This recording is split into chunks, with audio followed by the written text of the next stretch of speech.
उस दिन पूरा स्वर्ग लोक कांप गया जब श्री हरि विष्णु ने देवर्षि नारद से कहा, नारद, तुम नहीं बल्कि मृत्यु लोक पर रहने वाला एक साधारण सा किसान मेरा सबसे बड़ा परम भक्त है। ये सुनते ही नारद मुनि के पैरों तले जमीन खिसक गई। आखिर ऐसा क्या हुआ कि साक्षात भगवान विष्णु ने एक साधारण से किसान को अपना परम भक्त बताया और 24 घंटे नारायण नारायण जपने वाले नारद मुनि का घमंड चकनाचूर कर दिया। ये कहानी उस समय की है जब नारद मुनि को अपनी असीम भक्ति पर अहंकार होने लगा था। उन्हें लगने लगा कि इस पूरे ब्रह्मांड में श्री हरि का उनसे बड़ा कोई भक्त हो ही नहीं सकता। इसी घमंड और जिज्ञासा के साथ लोक लोकांतर का चक्कर लगाते हुए वे साक्षात बैकुंठ धाम पहुंचे और अभिमानी होकर श्री हरि विष्णु से पूछ लिया, प्रभु, इस पूरे संसार में आपका सबसे बड़ा भक्त कौन है? तब भगवान विष्णु ने मुस्कुराकर उस गरीब किसान का नाम लिया। नारद मुनि का अहंकार आहत हुआ। सच्चाई जानने की बेचैनी में उन्होंने भेष बदला और धरती पर जाकर उस किसान की जासूसी करने लगे।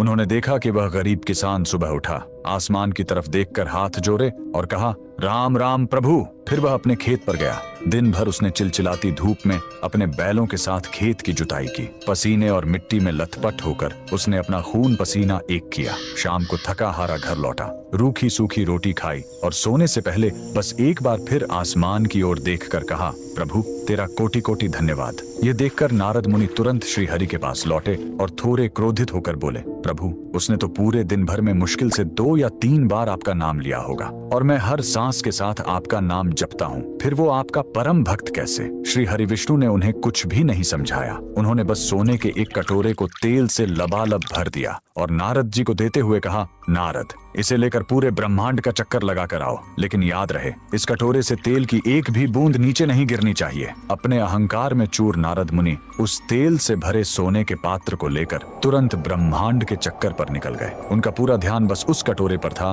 कि कहीं तेल छलक ना जाए। परिक्रमा पूरी करके वे वापस लौटे और गर्व से सीना चौड़ा करके बोले, प्रभु, देखिए, मैंने तेल की एक बूंद भी नहीं गिरने दी। तब भगवान विष्णु ने शांत स्वर में पूछा, नारद, बस इतना बताओ कि इस पूरी परिक्रमा के दौरान तुमने कितनी बार मेरा नाम लिया? नारद जी हिचकिचाते हुए बोले, प्रभु, आपने तो मुझे इस काम पर लगा दिया था, मेरा सारा ध्यान तो इस कटोरे पर था, तो मैं आपका नाम कैसे लेता? श्री हरि विष्णु मुस्कुराए और बोले, नारद, उस गरीब किसान के सिर पर भी गृहस्थी, परिवार और कर्म का ऐसा ही तेल से भरा हुआ भारी पात्र रखा है। वह दिन भर अपनी जिम्मेदारियों और कर्मों का भारी बोझ उठाता है, लेकिन फिर भी उस भयंकर संघर्ष के बीच वो मुझे याद करना नहीं भूलता। और तुम तेल के एक छोटे से पात्र के बोझ में ही अपने प्रभु को भूल गए। उसी पल देवर्षि नारद का सारा अहंकार आंसुओं में बह गया। वे समझ गए कि कर्म ही सबसे बड़ी पूजा है। उन्होंने श्री हरि विष्णु के सामने हाथ जोड़कर क्षमा मांगी। तो कमेंट्स में जय श्री हरि विष्णु